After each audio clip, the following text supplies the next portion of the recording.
நான் ஸ்ரீரங்கம் ரவி. இந்த 2015ஆம் வருஷம் 12 ராசிக்காரர்களுக்கும் எப்படி அமையிறது, என்னெல்லாம் ஆப்பர்ச்சுனிட்டிஸ் இருக்குது, என்னெல்லாம் பிரச்சனைகள் இருக்குது, இந்த வருஷத்தில் உங்களோட உயர்வு எப்படி அமைஞ்சிருக்கு, குடும்பம் எப்படி அமைஞ்சிருக்கு போன்ற பல விஷயங்களை இதில் பேசலாம். இந்த 2015ஆம் ஆண்டு அப்படின்னு நம்ம எடுத்து பார்க்கும் பொழுது இந்த தொடக்கமே ரொம்ப பிரமாதமாக அமைஞ்சிருக்கு. அதாவது ஒரு வைகுண்ட ஏகாதசி ஜனவரி 1ஆம் தேதி, அதாவது ரொம்ப ஒரு ஆஸ்பிஷியஸ் பிகினிங் சொல்லலாம். அந்த மாதிரி இந்த வருஷம் உங்களுக்கு தொடக்கமே அமைஞ்சிருக்கு. இந்த வருஷம் நடுவில் வரக்கூடியது அந்த ஏப்ரல் மாதம் 15ஆம் தேதி 14ஆம் தேதி சொல்கிறது தமிழ் வருட பிறப்பு சொல்லுவோம். அந்த வருடத்தின் பேர் மன்மத வருடம்னு பேர். இப்போ நமக்கு நடந்துட்டுருக்கிற வருஷம் ஜெய வருஷம்னு பேர்.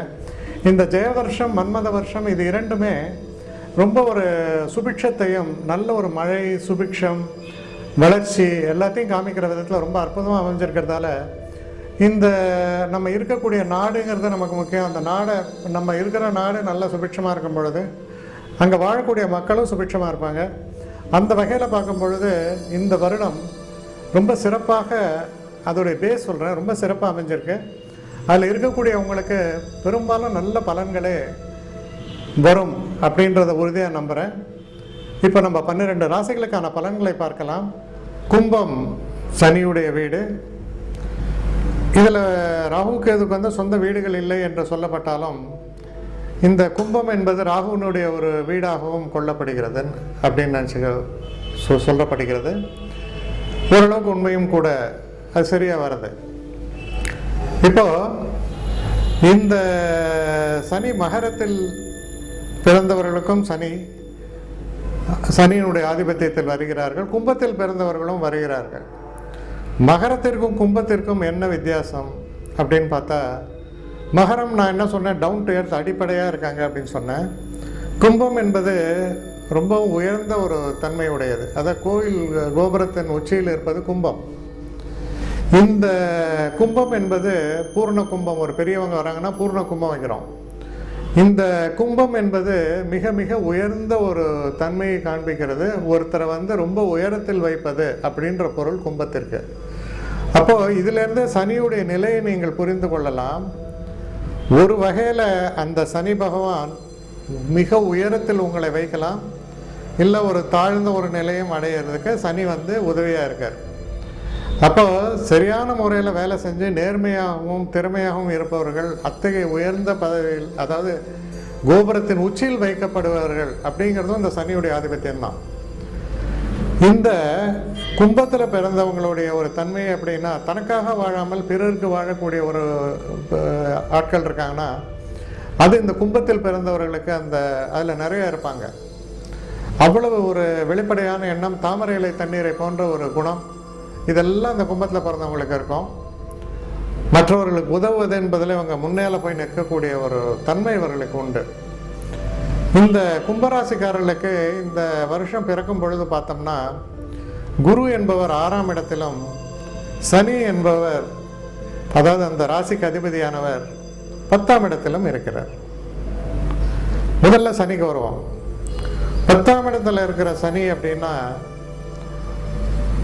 ஒரு திருக்குறள் உண்டு, பிலிப்பை சாகாடும் அச்சிரும் அப்பண்டம் சாலம் மிகுத்து பெயின் அப்படிம்பார். என்னன்னா, அந்த வண்டியில் ஒரே ஒரு மயிலிறகு, அவ்வளோ தூரம் லோடாக இருக்குது அந்த வண்டி ஃபுல்லாக, ஒரே ஒரு மயிலிறகை வைத்தால் அந்த அச்சு முறிந்துவிடும். அந்த அளவுக்கு லோடாக இருக்கான் அது. அப்போது சனி 10ஆம் இடத்தில் இருக்கும் பொழுது என்னென்னா, உங்களுடைய திறமையை சோதிக்க மேலே மேலே மேலே உங்களுக்கு வேலை பளு என்பது அதிகரிக்கும், ரெஸ்பான்சிபிலிட்டிஸ்ன்றது ஜாஸ்தியாகும். அப்போது அந்த அளவுக்கு நீங்கள் வேலை செய்யும்போது கொஞ்சம் மண்டை குடைச்சலாக இருக்கும். நிறைய ஹையஸ்ட்டு லெவல் ஆஃப் ரெஸ்பான்சிபிலிட்டிஸ்ன்றது உங்களுக்கு ஏற்படும். ஜாக்கிரதையாக இருக்கணும். அப்போ பொறுமையும் நிதானமும் வேண்டும், எதையும் சுமக்கக்கூடிய அந்த தன்மை வேண்டும், எதுலையுமே சலிப்படையாமல் இருக்கக்கூடிய ஒரு தன்மை வேண்டும். அது இந்த வருஷத்தில் கொஞ்சம் சோதனையான ஒரு காலகட்டம் அப்படின்னு கூட உங்களுக்கு தொழில் ஸ்தானத்தை பொறுத்த வரைக்கும் இருக்குது. ஆனால் அப்படி வேலை செய்யும் பொழுது அடுத்து சனி 11ஆம் வீட்டுக்கு வருகிறார் அப்படிங்கும் பொழுது அதற்கான ஒரு வெகுமதிகளை நிறைத்து கொடுத்து விடுவார். நீங்கள் தான் அத்தாரிட்டி, நீங்கள் தான் எக்ஸ்பர்ட்டுங்கிற மாதிரி. குரு 6ஆம் இடத்தில் சஞ்சாரம் செய்கிறார். இப்போ பாருங்கள், குரு 6ஆம் இடத்துல இருக்கும் பொழுது பணத்தட்டுப்பாடு வரும். கடன் கேட்காமலே தருவாங்க. ஆனால் கடன் கேட்காமலே தராங்கன்னு வாங்கி நம்ம செலவு பண்ணுறோம்னா பின்னால் அதை அடைக்க போகிறது நம்ம தான். அதுவே ஒரு பிரச்சனையாக மாறிடும். உடல் ஆரோக்கியத்தை பொறுத்தவரையில் ஓரளவுக்கு சீராக இருக்கும். பெரிய பிரச்சனைகள் எதுவும் ஏற்படாது. இந்த குரு உங்களுடைய 12ஆம் இடத்தை பார்க்கறதுனால ஓரளவுக்கு உங்களுக்கு செலவுகள்லாம் மட்டுப்படும், தேவையற்ற அலைச்சல்கள் மட்டுப்படும். 10ஆம் இடத்தை பார்ப்பதால் இப்போ நான் சொன்ன வேலை பளு அதிகரித்து கொண்டே இருக்கும்னா, ஆனால் அதை எப்படி சமாளிப்பது என்ற வழியும் உங்களுக்கு தெரியும். ஏன்னா குரு பார்வையால் பிரச்சனை இல்லை. அடுத்து அவர் பார்க்கக்கூடிய இடம் என்னன்னா 2ஆம் இடம், குடும்பஸ்தானம். அதனால் வருமானம் தடைபடாது. லிக்விடிட்டிம்பாங்க, அந்த கேஷ் ஃப்ளோ இருந்துகிட்டே இருக்கும். அதில் பிரச்சனையே வராது உங்களுக்கு. அப்போது என்ன பெரிய பிரச்சனை? ஒரு பிரச்சனையும் இல்லை. புதுசாக எனக்கு ஆப்பர்ச்சுனிட்டி வரலையா, அதுதான் பிரச்சனை. நான் மாற்றங்களை எதிர்பார்க்கிறேன், என்ன ஒன்றுமே நடக்க மாட்டேங்கிறது, இதெல்லாம் பிரச்சனையாக இருக்கும். ப்ராக்ரஸ் இல்லை, ரைட், இருக்கிறது இருக்குமா, இருக்கிறது தங்கும். ஆனால் புதுசாக என்னால் எதுவும் பண்ணக்கூடிய ஒரு ப்ராக்ரஸ் குறையிறது, தடைபடுகிறது, தாமதப்படுகிறது. இந்த நிலை மாறுமா அப்படின்னா நிச்சயமாக deserving persons should get it, இல்லையா? அப்போது நீங்கள் அந்த உங்களை தயார்படுத்தி கொண்டு நீங்கள் இன்னும் உயர்ந்த நிலைக்கு வருவதற்கான ஒரு நிலையை நீங்கள் அடைந்து விட்டீர்கள்னு வச்சுக்கலாம். அதாவது ஒரு பஸ் ஸ்டாண்டில் நம்ம அந்த அடுத்த பஸ்ஸுக்காக வெயிட் பண்ணுற மாதிரி சில நேரங்களில் சில பேர் ரெஸ்ட்லெஸ் ஆகி சரி போகிறோம் இன்னும் வராதுன்னு சொல்லி நடக்க ஆரம்பிப்பாங்க. அப்போ தான் நிற்கும் அந்த பஸ்ஸு. அதையும் பிடிக்க முடியாது, நம்ம பாதி விடம் நடந்துகிட்ருப்போம். அது இல்லாமல் பொறுமையாக நிற்கணும். அதுதான். ஏன்னா ஜூலை மாதத்துலேருந்து பார்க்கும் பொழுது அந்த குரு 7ஆம் இடத்துக்கு போகிறார். 7ஆம் இடத்துக்கு போகும்போது திருமணம், சுபகாரியங்கள், வீட்டில் ஒரு நல்ல விசேஷங்கள், சந்தோஷங்கள், இப்படியே அடிக்கிட்டே போகலாம். எல்லா நன்மையும் அப்போ நடக்கும். காதல் போன்ற விஷயங்களில் வெற்றிகள், மற்றவர்களுடைய ஆதரவு, அதுபோல் எல்லா நன்மைகளையும் நிறைத்து தரக்கூடியது. புதுசாக தொழில் ஆரம்பிச்சிடலாம். அதுக்கான ஒரு முதல் கட்ட விஷயங்கள்லாம் முன்னால் பண்ணியிருப்பீங்க, அப்போ ஆரம்பிச்சிடலாம். இவ்வளவு நன்மைகளையும் 2வது பகுதியில் 2வது ஆஃபில் தரும் உங்களுக்கு. சனீஸ்வரனை பொறுத்தவரையில் 10ஆம் இடத்தில் இருக்கிறார். ஆனால் 10ஆம் இடத்தில் இருக்கக்கூடிய சனீஸ்வரன் பொறுப்புகளையும் அதனால் வரக்கூடிய எக்ஸ்பீரியன்ஸும் உங்களுக்கு கொடுத்துருவார். அதனால் பார்த்தீங்கன்னா உடல் ஆரோக்கியம் என்பதும் நல்லபடியாக வரும். அதே நேரத்தில் இந்த குரு பார்க்கக்கூடிய 2ஆம் இடம் அப்படிங்கும் பொழுது அந்த 2ஆம் இடத்திலிருந்து அந்த குருவுடைய பார்வை 3ஆம் இடத்திற்கு மாறும். அப்படி 3ஆம் இடத்திற்கு மாறும் பொழுது நம்ம சகோதரர்கள்லாம் நமக்கு ரொம்ப அனுகூலமாக இருப்பார்கள். நமக்கு சிறு பிரயாணங்கள்லாம் நிறைய மேற்கொள்ள வேண்டி வரும். வெளிநாடு பிரயாணங்கள், தொழில் சம்பந்தமாக போயிட்டு வருது, 2 மாதம் போயிட்டு வரேன், 3 மாதம் போயிட்டு வரேன், அதெல்லாம் போயிட்டு வரலாம். அதிலெல்லாம் லாபங்கள் ஏற்படும். அப்போ என்ன நடக்கிறது அப்படின்னு நம்ம பார்க்கும் பொழுது அந்த வருஷம் முழுக்க நல்ல நேரம் தான் உங்களுக்கு.